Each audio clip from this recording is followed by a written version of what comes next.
You've come across this person, everybody who has worked in sports media, where you see this person do so many different things in such a finite time, and you say to yourself, how is that one person doing all of that? They must have a clone. I get that feeling when I think about Celeste Gehring, considering the impact, profound and wonderful, that she has had on this industry. And she's a big deal in the space of sports media, but a big deal in other places too. And she is my latest guest here on the On to Something podcast. I'm Bryan Fenley, and I call sports for different networks. And this is a place where we bring those on in sports media and we tell the stories outside of the world of sports media, along with what it's like to work in the biz. We do it from a place of empathy, get that human side, which I think really radiates in my conversation with Celeste. Enough of me talking. Let's get to the conversation. And before we get started, don't forget to subscribe. I have no idea how she has time for this conversation, considering how busy her media calendar is. Celeste Gehring is with me, of course, remote operations manager at Bally Sports, but she does so much more. She considers herself a media mutt and startup nut, and you can find her website at visionarybuilding.co. Career coach, inspirational, transformational, and we're going to talk about those tenets here on this conversation. I'm Bryan Fenley, working with different media outlets myself and calling sports for different networks. And Celeste, when I think about everything you do, how do you do as much as you do with just 24 hours in a day? Well, Bryan, thanks for having me on. I'm always inspired by your guests and your podcast, so I'm really excited to be here. And I think just like you, I think when you work in the industry and you love it and you're a naturally curious person asking why all the time, and, let's face it, sometimes really working with limited budgets when you're going Yeah. to Olympics or Super Bowls, you really do have to become that media mutt where you do learn a little bit of everything. And I think just really for me, getting everything done in the 24 hours I need to, I'm just really driven to help people and make that impact in the industry that I want to be making right now.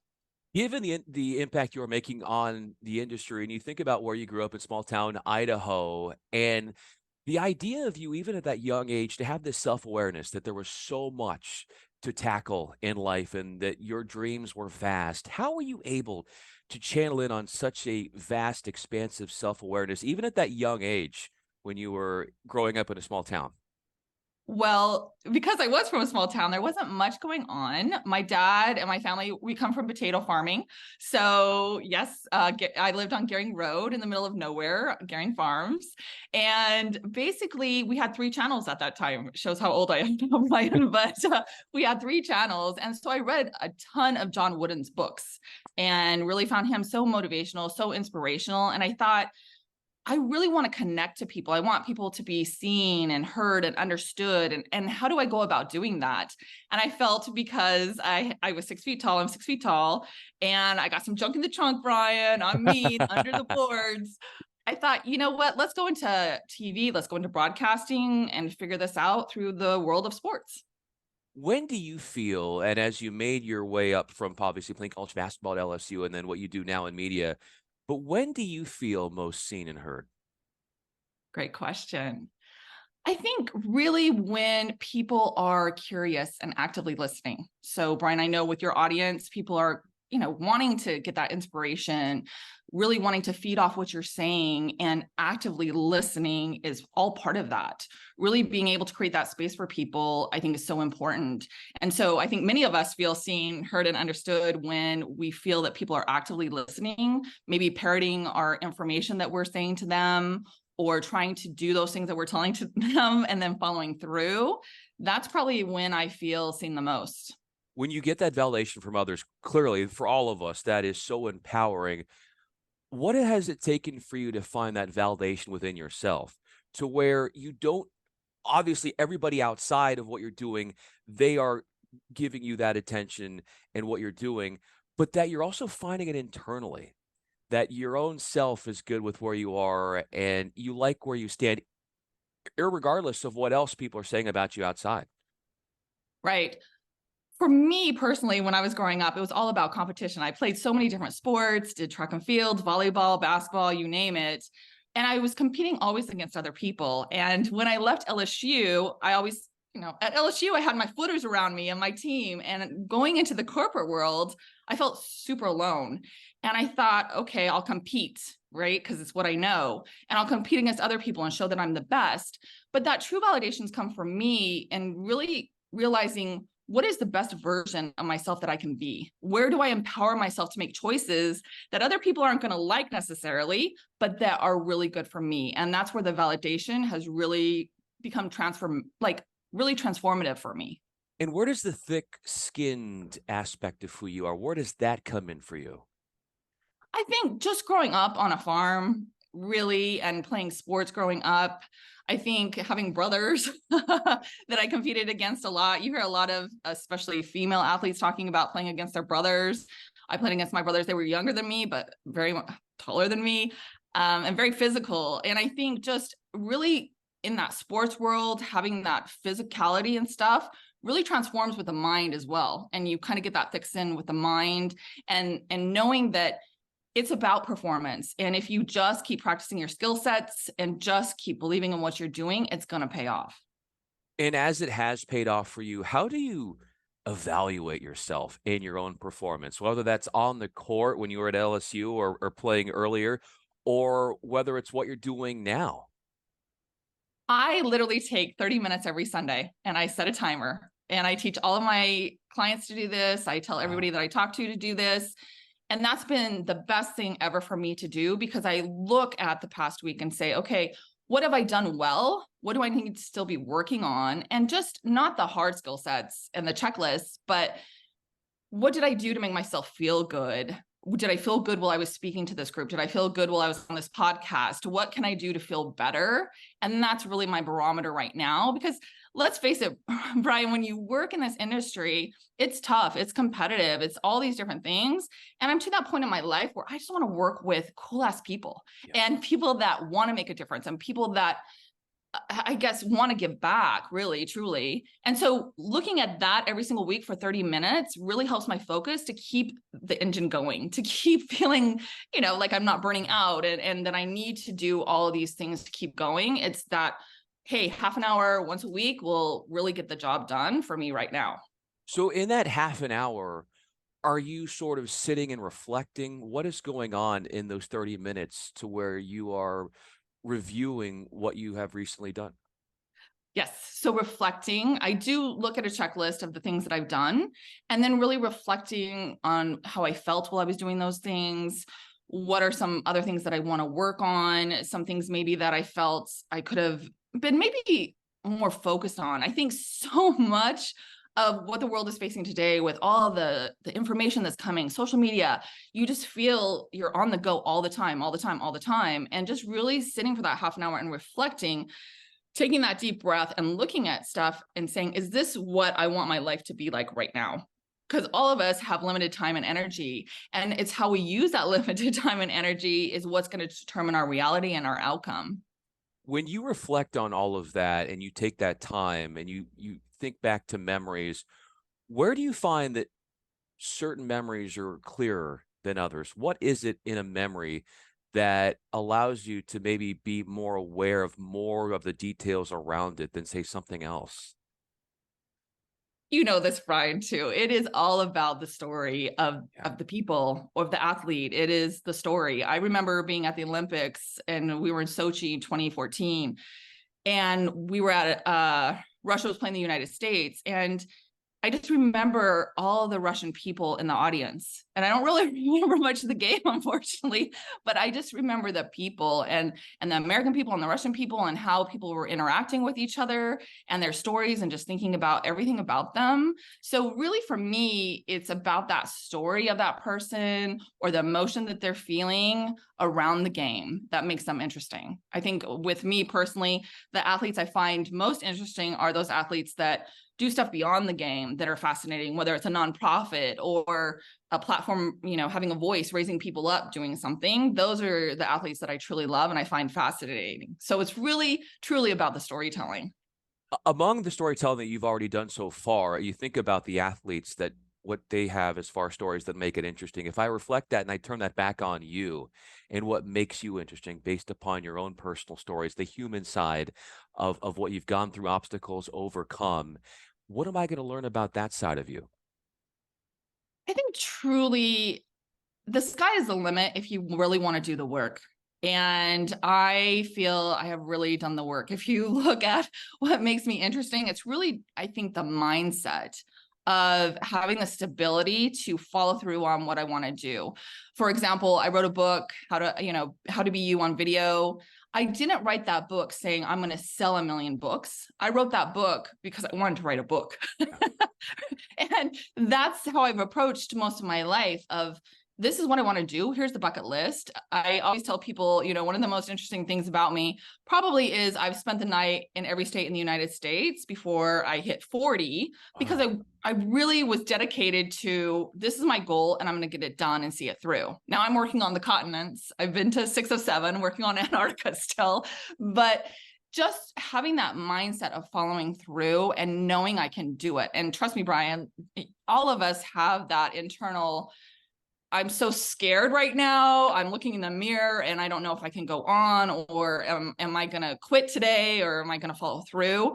But knowing deep down that I'm never going to quit, I'm going to keep following through and keep doing things that I want to do in my life really helps me feel, I guess, inspired, because I'm going to live up to my potential. And that's really important to me. And I think that's one thing that sets me apart is I want to truly be the best version of myself. It's just not talking about it. I think you have to do it. And that's one reason why when I was at Fox Sports, one of the few females in the department, I wanted to be a vice president because I wanted to walk the walk and talk the talk. I didn't want to just say, you can be a VP too. I had to understand what it was like to be on the bathroom floor when nobody was looking, crying my eyeballs out and saying, I don't know if I want to do this anymore. I don't know if it's worth the fight. I don't know if I should be pivoting now. But there was a deeper part inside of me that said, yes, you have to do this and you want to do this so you can help other people through it. Because I think, Bryan, you know this with your play-by-play and all the great stuff you do. You have to experience it to create that space to teach other people to walk through it. And it has to be all sides of it, the good, the bad, the ugly, the tears, the pain. Well, right? that is a great point, Celeste. And that was actually a question that I was thinking about asking you, and you set me up perfectly, because you think about social media, and a lot of it is, when you work in this business, you want people to know what you're doing, right? You want to know, oh, cool, I've got this thing going on. But oftentimes, as we know, social media is just the highlights. We don't always show the challenges that we go through, or the rejection that we get, or the opportunity that we thought we had that we didn't ultimately get for one reason or another. Not saying that it couldn't happen later on, but just at that very moment. So when you you talk about being that authentic self, and that's something that you propagate, being true in what you are like from a social media standpoint, where do you find the balance between making sure you put out positivity, but then also shine a light on, look, things aren't always that easy. So creating that authentic social media persona, and where you feel like it needs to be for the best of the person and to be most looked at in a great way. I think for me, it's about picking topics to teach about and really coming from a place of what I call street cred, of when people tell me a great post, it's usually a post that's very authentic to me, of something that I've experienced and I'm trying to teach about, that has been painful for me. Other people have been let go of jobs. I've been let go of a job. Those kind of experiences where I can teach about them and having that authentic voice of, you will get through this, but I understand where you're at right now. I'm going to meet you there on this post, but I'm also going to shed light on, you will make it through it. I know it doesn't feel like it right now, but you are going to make it there. And Bryan, that's one of the reasons why Amy G, I know you know who she is with the Giants and everything she does with social, and she's all over the place. She's fantastic. Her and I are partnering up to do a podcast, and it's called Girl, How'd You Get That Gig? It is a great podcast that we're going to be starting this month, actually. And it is all about really teaching. And our audience just isn't women. It is everyone, because we as female leaders want to really have those conversations of bringing women who are in the industry and talking to them about, how did you get this gig? What was it really like? What did you face? So that we teach our audience little tricks and tidbits to get them going further and faster where they want to go. Because a lot of us that jumped in the industry as women that were younger, we didn't have those role models that were women. We didn't have we had definitely allies and advocates that were helping us along the way. Don't get me wrong at all, but we didn't have that woman that was in that leadership position. And I think we're learning so much as a society right now about female leadership, and that's so important. So I don't know if I went on a tangent there, Bryan, No. but I'm really excited about creating this podcast with Amy G, because her and I have kept it real through the years. Her and I have had that authentic voice of, hey, here's support, and we're going to support each other. And we're also going to challenge each other, because I talk about this a lot, but the best form of growth comes when you're equally challenged and supported. So if you're challenged too much, you become paralyzed. If you're supported too much, you become lazy. And in my mind right now, I can picture athletes when they're done with a game where that's applied to, or people in my life, if you look back and say, oh, yes, that's applied to them as well. So we're really going to keep it real in this podcast and bring on really true trailblazers in the industry of sports, talking about leadership and talking about all these great things that they're doing to help really inspire everybody.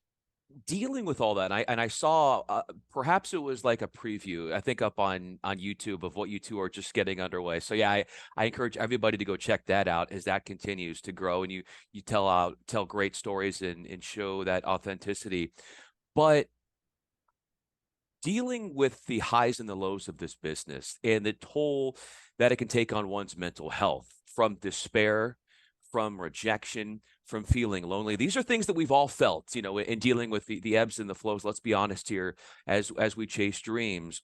How much of what you're working on also looks into, and how much should we be spending when those who put themselves through this industry, where they need to have more of a check-in from a mental health standpoint, as far as like teaching one another in this industry cognitive behavioral therapy tips that could just help you weather things? Like, if we had more of that, how do you think that could help those who work in this industry deal better with the ever-evolving, changing landscape and the highs and lows that come with being in it? I think one of the things that's truly exciting that we've seen really emerge from the pandemic, Bryan, is men are starting to talk about mental health. And I've been saying this for 10 years to all the men that I really feel inspired by or had mentorships with, where I've told them, keep talking about mental health, keep bringing it up, because at some point it's going to shift that direction and it will become more mainstream. It won't be so taboo. It won't be so, everybody's too emotional and they're too fragile to deal with things. So I think I don't know. Do you feel like that, Bryan? Do you feel like more men are talking about it as well? I do. I really do. And I think that oftentimes, I think we get into something I discussed earlier, Celeste, is that I think we're afraid, and I don't want to speak on behalf of men or anybody. I guess for me personally, it's like, I think sometimes we're afraid, like we want people to think that life is great. We want people to see what we're doing. But we think that maybe if we post something that shows like, hey, we're vulnerable, that's somehow looked down upon, where you think in terms of putting yourself out there and marketing yourself, well, people don't want to see that. Now, I think that there is a benefit to that, because look, I mean, as we talked about beforehand, there were times, and we've all gone through this one way or another, where it's like, hey, I'm a day away from just giving up. Like, there's happened, and this is very relatable to a lot of people. And then you get that one email or you get that one call that says, hey, maybe this isn't over just yet. And there's a sign there.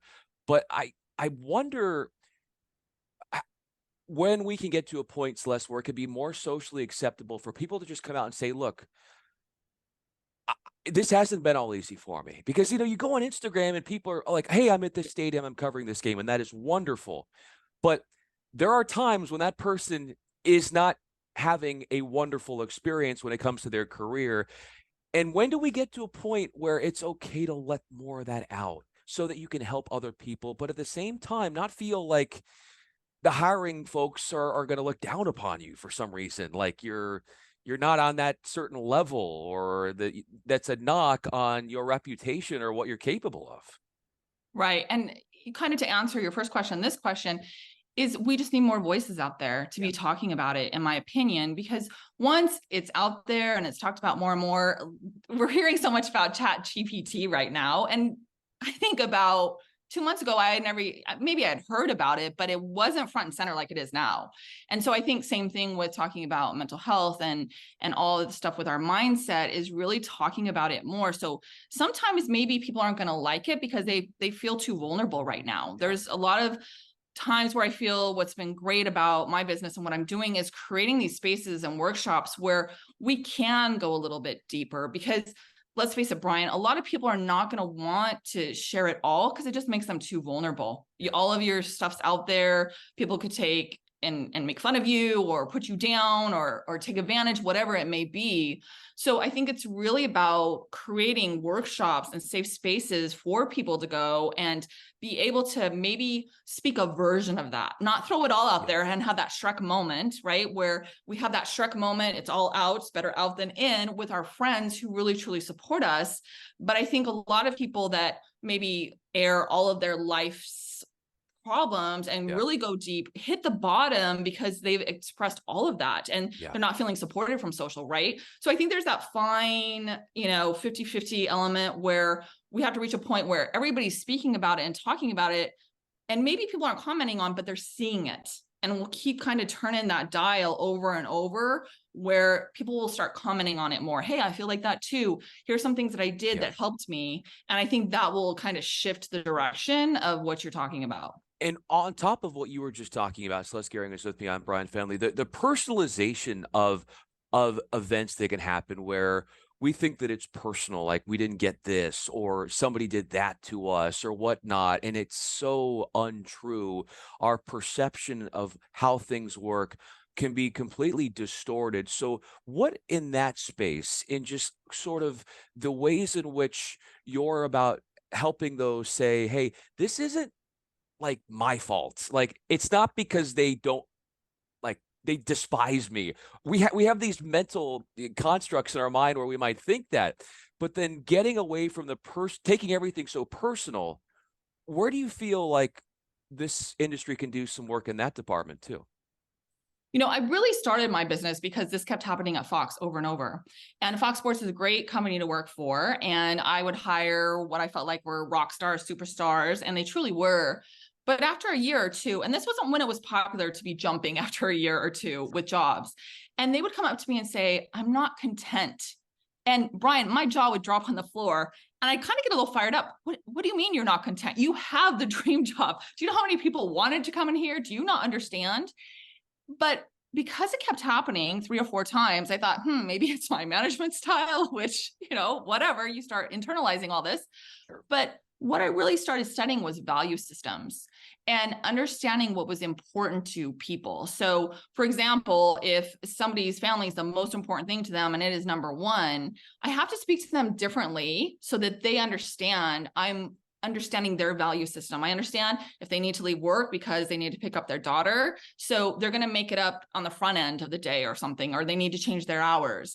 And I think we need to do more of that, especially in the industries, is really understanding people's value systems. And all of us are so different in our values, whether we're really looking, and it can shift over time, right? Whether we're looking at family as number one, we're looking at our careers are number one.